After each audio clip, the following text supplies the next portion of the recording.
let's create an alien environment and kind of not use erosion if we can. Because erosion, the way we use it really, and the way the simulation is built, it relies on hydraulic erosion. And so you need a lot of water, and alien environments might not have it. So let's start by creating a crater field. So there we have it. We have lots of great craters. I'm going to increase the scale so we have something really large.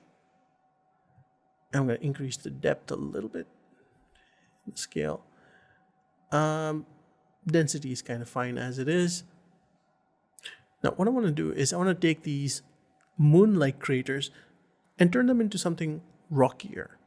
And so to do that, I will add outcrops to this. So there you can see it's now really changing how this surface looks. So I'm going to turn the height low. And even this one. And I'm going to increase the stratification of these. As you can see, we get these bulging outcrops. I'm going to play with the shape a little bit to see how this fits. Maybe reduce the size even more, or the height even more.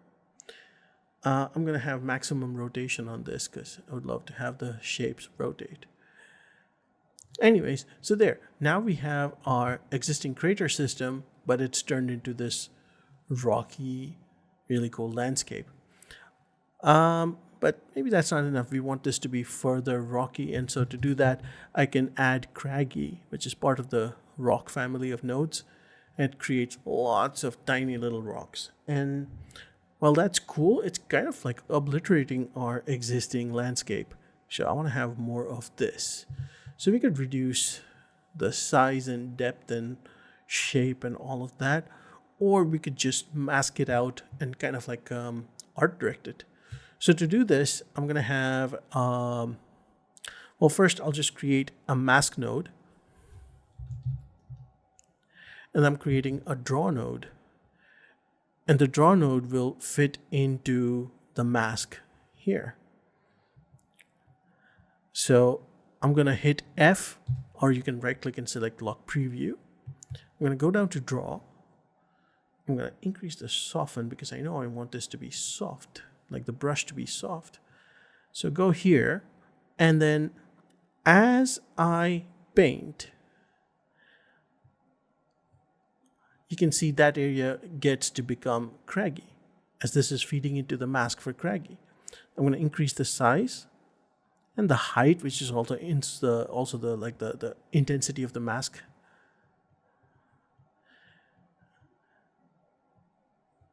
And you can see I can actually art direct this and send it to where I want it to be. Just a little bit here, just a little bit here, maybe here. So now it feels like, oh, this is connected somehow. There's a specific pattern to this. And that's it. I'll just close this. I can always increase the softness to have it blend better, like so. And you can always just use the influence or use combine to mix it with two different versions of itself and reduce the intensity and so on. But there, I think that's looking pretty cool. So next step is I want to add just a little bit of like not exactly craters, but like pock marks. And so we have a node for that. So I'll add pock marks. There, it's creating these little divots everywhere. So that helps bring back some of that original flavor that we had to our crater. So it looks like, oh yeah, it's been going through little dings and whatnot. You can increase the size a little bit. You can increase the depth, although I don't want to overdo it. And then of course you can increase the density. But I think just more or less the defaults are doing just fine. Now with this done, I want to move on to texturing. And so to do that, first I'll create a texture base, which will give us this.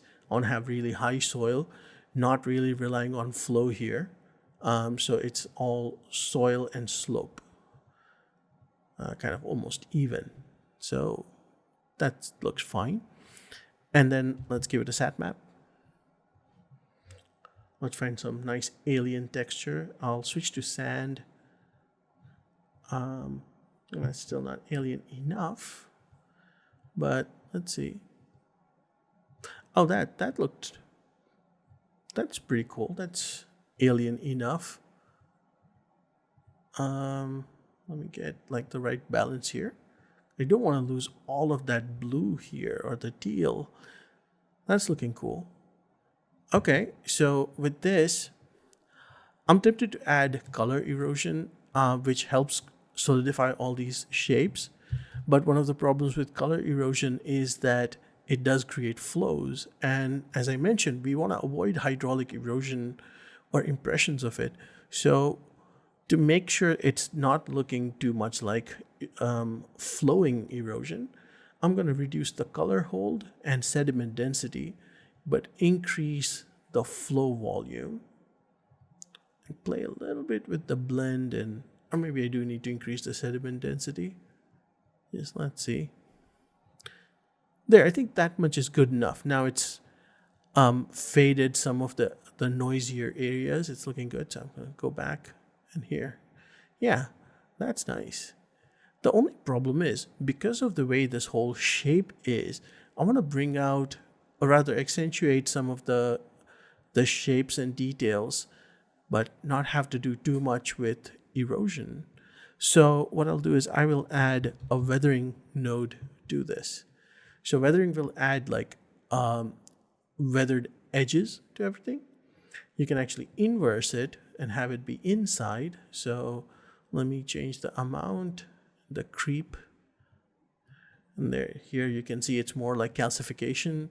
You can see it more in the crevices. You can choose the amount of creep, have it come out, and so on. But I'm going to reduce this. I'm going to leave it inversed for now. And I'm going to reduce the scale a little bit and leave it like that. I can also turn on the darker parts using dirt. So we can have a bit of both. Then I'm going to add one more weathering on top of this. This one uses a very small scale, a little bit of high creep, at least higher than default, and a high amount. So then this adds texturing to the edges on the outside instead of the crevices. I'm going to turn on washed out.